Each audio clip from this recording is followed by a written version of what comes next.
Francia decide el envío de 4.000 soldados a la zona del Golfo y la expulsión de encargados militares iraquíes. Estados Unidos e Italia partidarios de sancionar a los países que violen el embargo a Irak. La UGT considera imprescindible la plataforma sindical prioritaria a pesar del plan de ajuste anunciado por el Gobierno. Hoy comienzan las elecciones sindicales en España. 6 millones de trabajadores elegirán a casi 400.000 delegados. Por primera vez en la historia de la medicina se ha aplicado terapia genética a una niña de 4 años.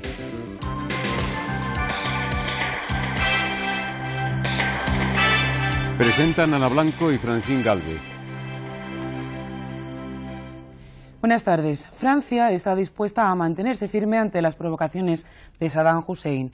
El Consejo de Crisis del Gobierno francés ha adoptado hoy varias medidas en respuesta a la agresión iraquí contra la residencia de su embajador en Kuwait.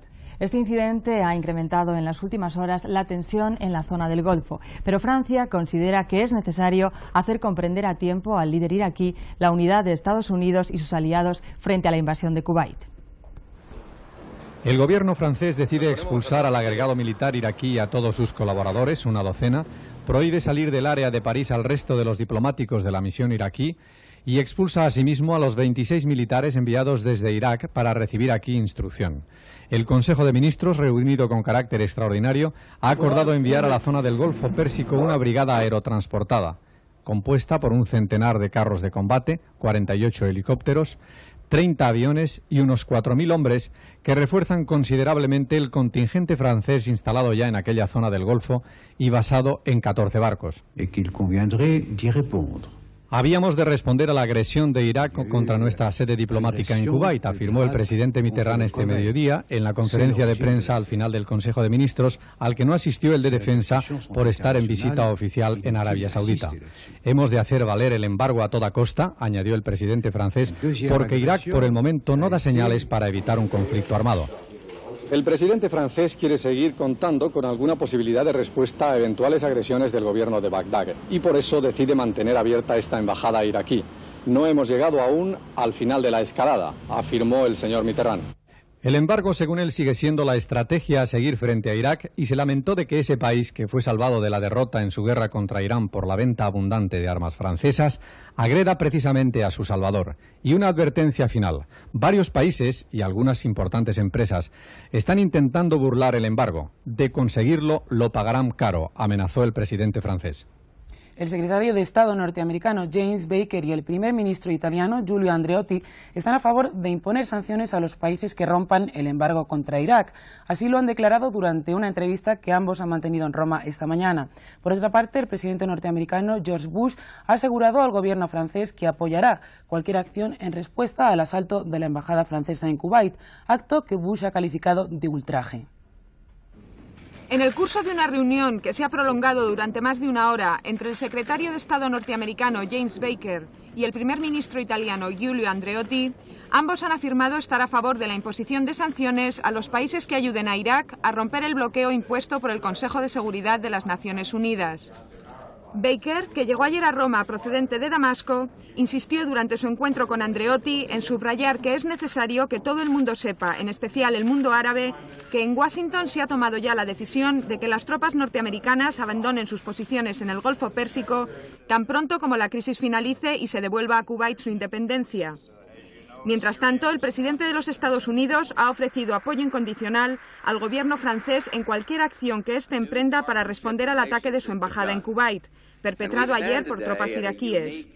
Bush ha afirmado textualmente que su gobierno estará dispuesto a hacer lo que sea para apoyar la decisión tomada hoy en el Consejo de Ministros francés. Hasta el momento, 3 de las 4 personas que se encontraban en la embajada francesa en el instante del ataque continúan en paradero desconocido. Mientras las potencias occidentales se reafirman en su postura de firmeza ante Bagdad, el ministro iraquí de Asuntos Exteriores, Tarek Aziz, rechaza que la ayuda humanitaria extranjera enviada a su país tenga que ser distribuida por agencias internacionales, tal y como ha decidido el Consejo de Seguridad de la ONU. Aziz ha reiterado que Bagdad considera el despliegue de tropas norteamericanas en la zona del Golfo como una agresión y que en caso de estallar la guerra será larga y muy destructiva. La declaración formulada por el ministro de Asuntos Exteriores de Irak, rechazando toda supervisión exterior de los víveres enviados a Irak y Kuwait, ha significado un duro golpe para las expectativas de cientos de miles de ciudadanos asiáticos y árabes que aún permanecen aislados en los dos países y que padecen la escasez de alimentos. Se especula con la posibilidad de que Bagdad utilice los suministros como arma política, otorgando prioridad al abastecimiento de sus propias fuerzas militares. Para el Consejo de Seguridad de las Naciones Unidas, la supervisión de todos los envíos humanitarios ha de correr por cuenta de las Naciones Unidas o de organizaciones de carácter humanitario como la Cruz Roja Internacional. Distintos gobiernos de países asiáticos han obtenido autorización de las Naciones Unidas para enviar alimentos y el Comité de Sanciones ha dado luz verde para que la India envíe víveres a Irak y Kuwait.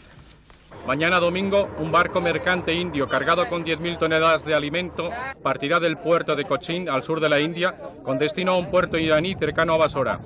Será el primer barco de abastecimiento autorizado a cruzar la línea del bloqueo internacional impuesto por las Naciones Unidas. El presidente del Comité Militar de la OTAN ha afirmado en Madrid que espera un desenlace favorable en la crisis del Golfo. El Comité Militar, que ha visitado durante los últimos 4 días instalaciones militares españolas, ha celebrado hoy en la capital de España una de sus 3 reuniones anuales.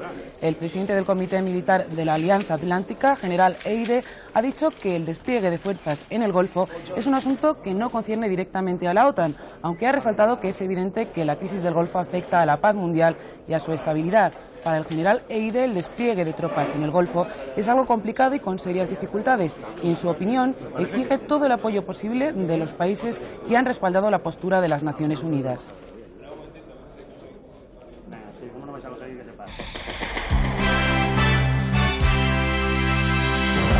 El sindicato UGT ha presentado hoy un documento que pretende ser una alternativa a la política económica del Gobierno, cuyas directrices, a juicio de esta central, se han revelado ineficaces. Este informe de la UGT critica el anuncio de moderación salarial y considera imprescindible el mantenimiento de la propuesta sindical prioritaria a pesar del ajuste económico anunciado por el Gobierno.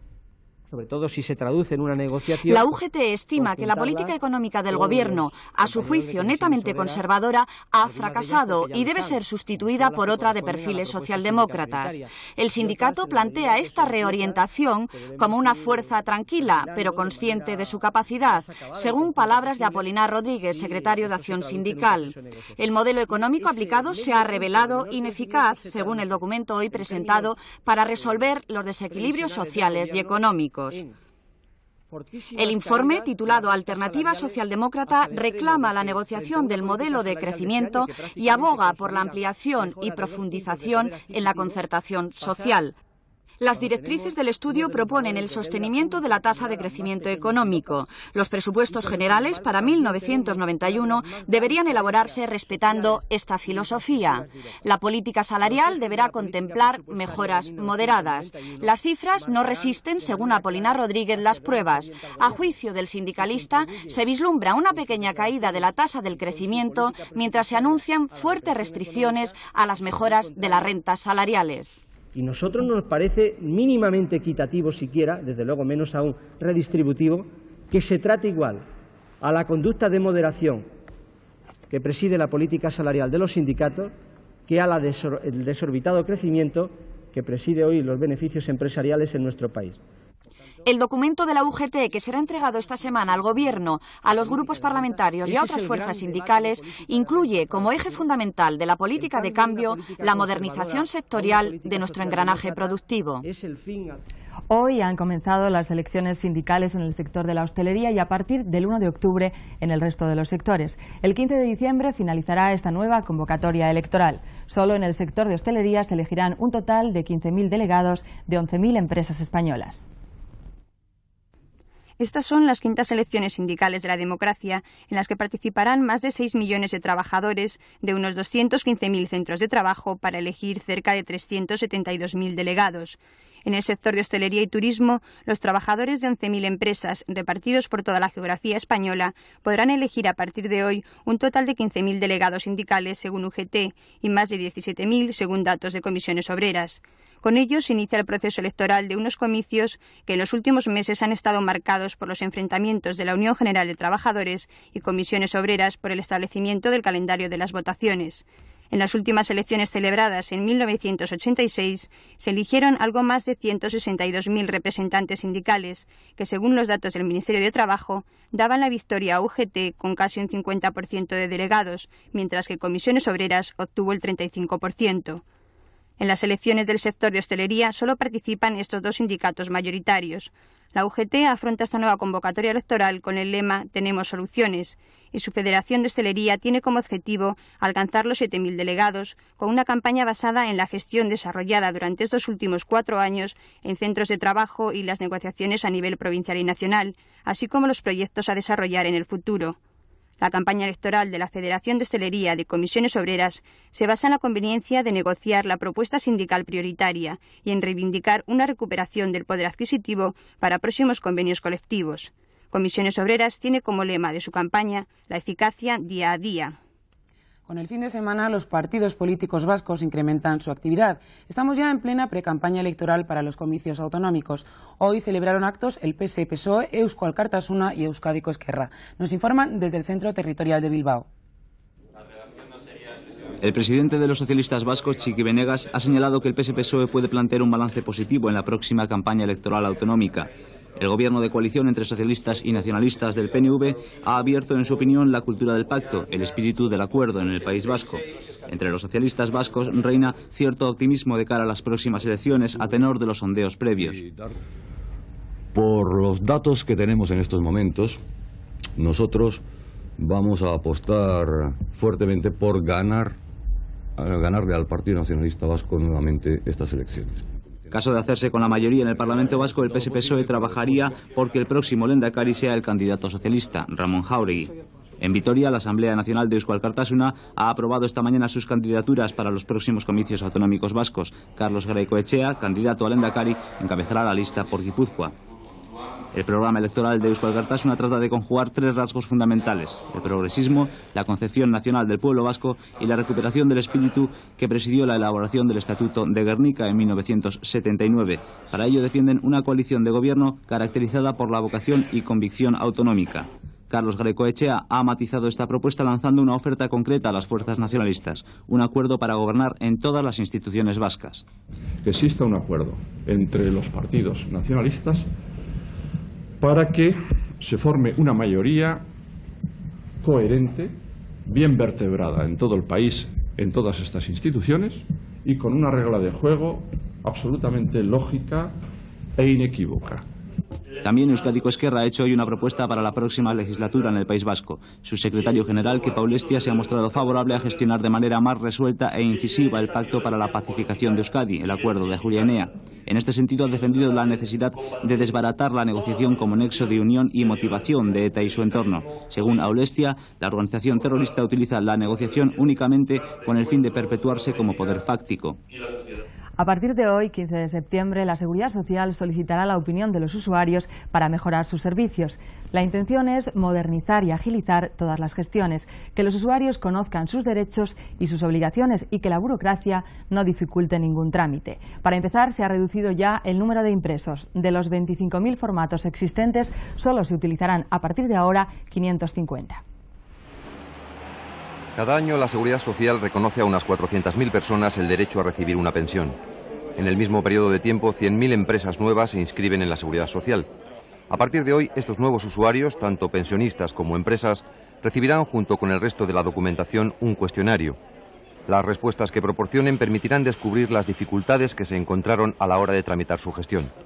De esta forma, la Seguridad Social intenta remediar sus insuficiencias y establecer un contacto más estrecho con sus afiliados. Con este cuestionario de evaluación de la atención recibida que pone en vigor la Seguridad Social, intentamos hacer una llamada de colaboración a los ciudadanos para que nos digan dónde han encontrado las dificultades en sus gestiones con la Seguridad Social. Al mismo tiempo, se unifican y simplifican los impresos para que su uso sea más sencillo y se entiendan todos sus apartados. Los impresos en la Seguridad Social habían alcanzado la alarmante cifra de 25.000 formatos diferentes. Desde hoy solo se utilizarán en toda España 550 modelos distintos según el uso a que se destinen. Un año y un equipo de expertos han conseguido esta reducción del 70% del papeleo. Los usuarios aprueban estas iniciativas, aunque algunos desconfían de su utilidad. Posiblemente sí, sobre todo si funciona la burocracia. Yo creo que el problema que hay siempre es el papeleo, ¿no? En principio me parece buena, siempre y cuando pues sean eficaces. En un futuro próximo se espera que cada jubilado perciba su primera pensión al mes siguiente de haber cobrado la última nómina. En la actualidad se puede agilizar este trámite solo si el usuario presenta la documentación 3 meses antes de que se produzca la jubilación. También está previsto agilizar el cobro de las deudas a la Seguridad Social y reforzar el control recaudatorio. El número de caballos muertos en la provincia de Málaga asciende ya a 30. Aunque todavía se desconocen las causas de estas muertes, todo parece indicar que la amenaza de la peste equina africana se cierne nuevamente sobre Andalucía. Por ello, la Junta ha recomendado la vacunación masiva de los potrillos jóvenes. El Valle del Guadalhorce es la zona donde se ha registrado el mayor índice de caballos muertos. Al principio se temía que la causa de los fallecimientos se debiera al agua consumida por los caballos, pero fuentes de la Confederación Hidrográfica descartan la existencia de sustancias tóxicas en esa comarca. Los dueños de los équidos echan la culpa de las muertes a las recientes vacunaciones. Vengo una tarde al cortijo y me dice el yeguero: mire usted, aquí se ha presentado un señor y me ha hecho que meta todo el ganado a la yegueriza, atropelladamente, y salió a dar pinchazo. Mire usted, yo no sé lo que habrá hecho ahí. Ahí ella está pinchando al ganado que le da la gana ahí. La Junta de Andalucía no ha confirmado ni desmentido que la causa de las muertes sea la peste equina, mientras se efectúan análisis para detectar el origen de esta situación y se aconsejan una serie de medidas preventivas. Como son vacunación urgente de los potros a partir de 3 meses que no estén vacunados, sangrado de los animales que fueron vacunados pero que no tienen su tarjeta sanitaria, y luego unas medidas de control de la zona, de investigación epizootiológica. Dentro de una semana aparecerán los primeros resultados de los análisis de las vísceras. Por el momento, los propietarios de los caballos deberán esperar y contabilizar sus pérdidas.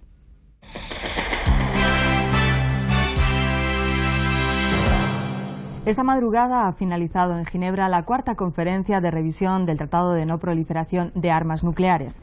El acuerdo no ha sido posible ante las opiniones encontradas respecto a los ensayos nucleares. Este ha sido el motivo de que la mayoría de las 85 delegaciones asistentes hayan calificado de verdadero fracaso esta conferencia, en la que se esperaba que se reflejase el fin de la Guerra Fría. El desarme y el cese total de los ensayos nucleares continúan siendo los principales escollos para la revisión del Tratado de No Proliferación de Armas Nucleares, en vigor desde 1970 y suscrito hasta ahora por 140 estados. Tras casi un mes de debates, la firma de una declaración final ha sido imposible ante las posturas encontradas respecto a los ensayos nucleares. Un grupo encabezado por México pedía la moratoria inmediata de todas las pruebas nucleares hasta la firma de un tratado que las prohibiese completamente. Frente a él, Estados Unidos, apoyado por Gran Bretaña y otros países occidentales, se niega a cesar sus ensayos alegando intereses nacionales y que potencias nucleares como Francia y China no han firmado el Tratado de No Proliferación, cuyo objetivo es evitar la propagación del armamento nuclear. Sin embargo, en esta reunión sí existió un acuerdo previo sobre pedir a la Agencia Atómica Internacional inspecciones especiales si se sospecha que un país miembro posee material nuclear con fines militares, como en diversas ocasiones se ha dicho respecto a Irak. En Cabo Cañaveral, Florida, se ha iniciado esta mañana la cuenta atrás del lanzamiento del transbordador espacial Columbia. Este es el 4º intento desde el pasado mes de mayo. Los continuos fallos de la investigación espacial norteamericana han puesto a la NASA en el punto de mira de todas las críticas. Incluso se han llegado a expresar dudas sobre la capacidad profesional de sus científicos. En este clima se espera un recorte sustancial de los presupuestos para nuevos proyectos e incluso para los que ya están en marcha. Los 3 aplazamientos sufridos hasta hoy en el lanzamiento de la nave Columbia han puesto a la NASA al borde de una de las peores crisis de su historia. Problemas en los depósitos de hidrógeno complican el futuro inmediato de un centro que ha pedido a George Bush aumento de su presupuesto para el año próximo hasta llegar a 15.000 millones de dólares en lugar de los 12.000 actuales. De todos modos, el Senado tiene planes bien distintos y el recorte de dólares para la aventura espacial se prevé significativo. Al Columbia tiene que seguirle un nuevo Discovery que necesita salir de Cabo Cañaveral en octubre si no quiere esperar un año entero. La administración de los Estados Unidos ha dejado de creer en la NASA por muchas explicaciones que los técnicos den sobre los retrasos de este lanzamiento. Oh my God. El orgullo que Estados Unidos reservaba al legendario Cabo Cañaveral de Florida se fue al traste en el 86 con la tragedia del Challenger, donde perecieron 7 astronautas. De los 9 despegues previstos para este año 90, solo 3 han salido de Florida. Las críticas se arrecian y se llega a decir en América que en la NASA ya no hay cerebros como aquellos que llevaron a Neil Armstrong hasta la Luna en el 69. Unos depósitos de hidrógeno con pérdidas y retrasos tienen la culpa de esta crisis. La historia de la medicina tiene una nueva fecha, porque ayer por primera vez se aplicó terapia genética a un ser humano, inyectando genes manipulados previamente en un laboratorio. La paciente es una niña estadounidense de 4 años, condenada a vivir en una burbuja de plástico a causa de una extraña enfermedad del sistema inmunológico. Ahora, con este nuevo tratamiento, la familia recupera una nueva esperanza de vida para su hija. Esta niña se convirtió ayer en el primer ser humano que se somete a un tratamiento de terapia genética. Después de 3 años y medio de espera, las autoridades sanitarias norteamericanas han permitido la aplicación de esta técnica médica a un ser humano. El experimento se realizó en un centro de Bethesda, en el estado de Washington, y fue llevado a cabo por los doctores French Anderson y Michael Bless. La terapia genética se basa en modificar los genes defectuosos de las células y reproducirlos artificialmente para volver a introducirlos en el cuerpo del paciente. La operación de ayer consistió en inyectar estos genes corregidos en la niña y duró tan solo 28 minutos. La pequeña sufre una extraña enfermedad genética que afecta a su sistema inmunológico y la obliga a permanecer en un recinto esterilizado, lo que se conoce como burbuja. Con esta intervención se abre para la pequeña una nueva esperanza de vida, aunque tendrá que someterse cada mes a esta operación. Esta técnica puede suponer una auténtica revolución en el campo de la medicina, ha declarado French Anderson, uno de los artífices de la intervención, ya que permitiría el tratamiento de enfermedades como la hemofilia, el SIDA o el cáncer. El teólogo de la Liberación, Jon Sobrino, en declaraciones a Televisión Española, ha dicho que el gobierno de El Salvador no está cooperando en la búsqueda de los responsables de los asesinatos de Ignacio Ellacuría y 6 jesuitas españoles más el año pasado. Jon Sobrino participa en el 10º Congreso de Teología que se celebra estos días en Madrid con el título genérico de Dios o el dinero. El teólogo de la Liberación, Jon Sobrino, de ascendencia vasca y que fue compañero de Ignacio Ellacuría en El Salvador, se encuentra en Madrid, donde desde el pasado miércoles se viene llevando a cabo un congreso de especialistas que debaten el tema solidaridad cristiana frente al liberalismo económico. El padre Sobrino, en rueda de prensa, se ha referido a la situación actual en El Salvador y del estado de las investigaciones destinadas a esclarecer el asesinato de diversas personas, entre ellas 7 jesuitas españoles en aquel país. Los altos oficiales del ejército salvadoreño no cooperan en absoluto en buscar responsables más allá del coronel Benavides, que es el oficialmente acusado del asesinato. Esta misma tarde, el padre Sobrino volverá a tomar la palabra para exponer su ponencia sobre iglesias pobres e iglesias ricas. No sé si saben que en Perú, yo me enteré allí en Lovaina, país de 27 millones, no sé si son 14 millones, ¿viven ahora de qué? De la ayuda de Cáritas.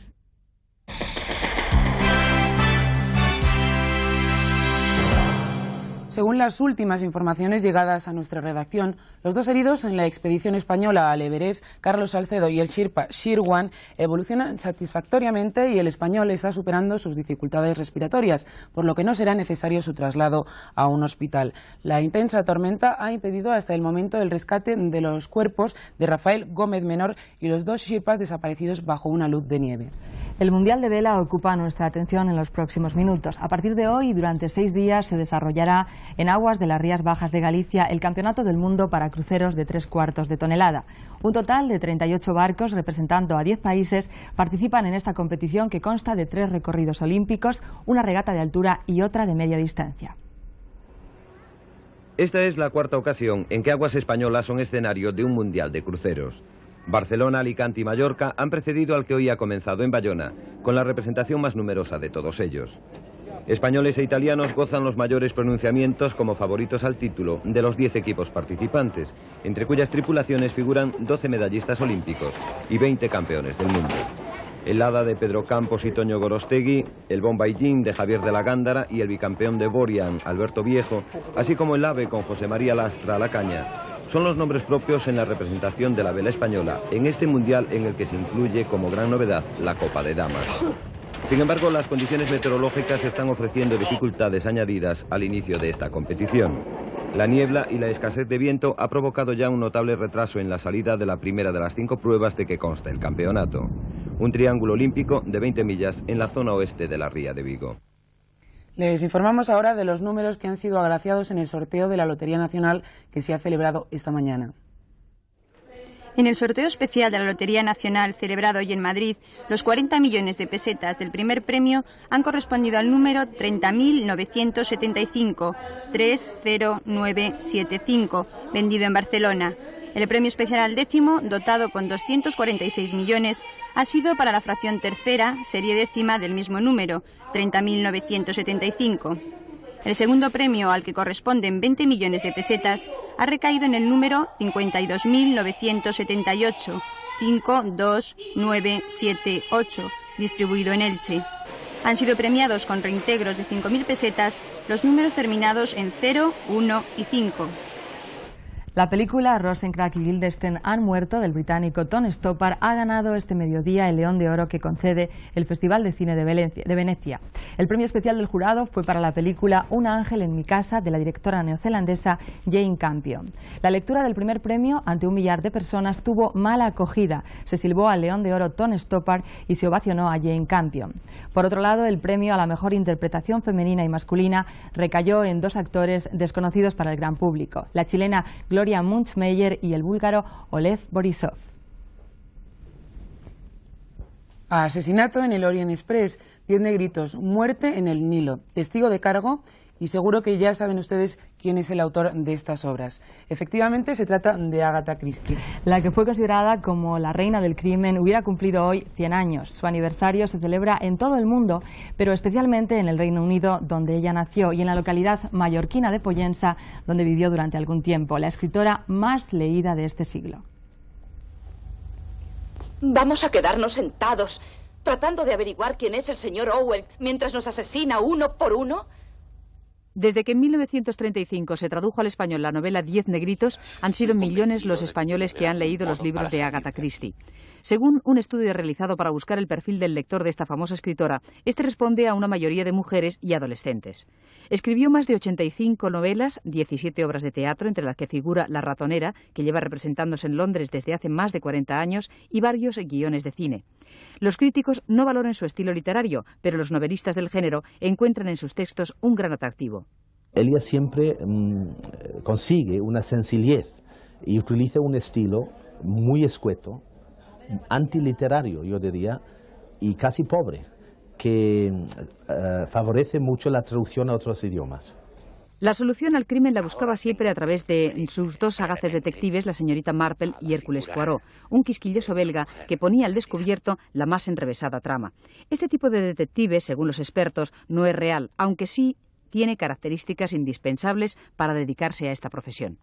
Poirot, incluso al señor Marple, son 2 personas que actúan con mucha intuición y que el detective debe tener esa intuición.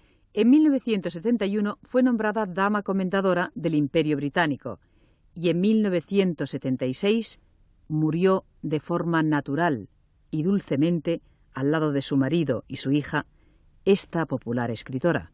Un 15 de septiembre de 1890 nacía bajo el signo de Virgo Agatha Maria Clarice Miller, Agatha Christie para los aficionados al género policíaco.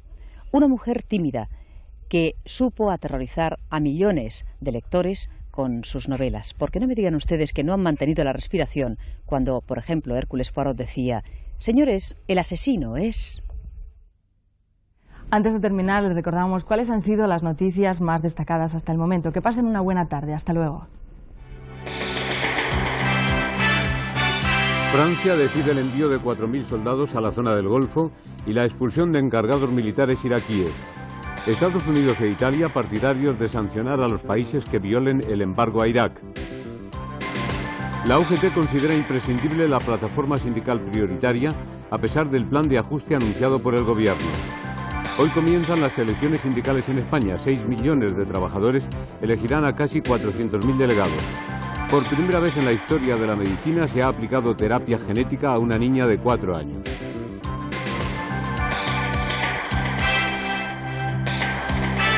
Más noticias esta noche en TV1 y cada hora en los boletines de Radio Nacional.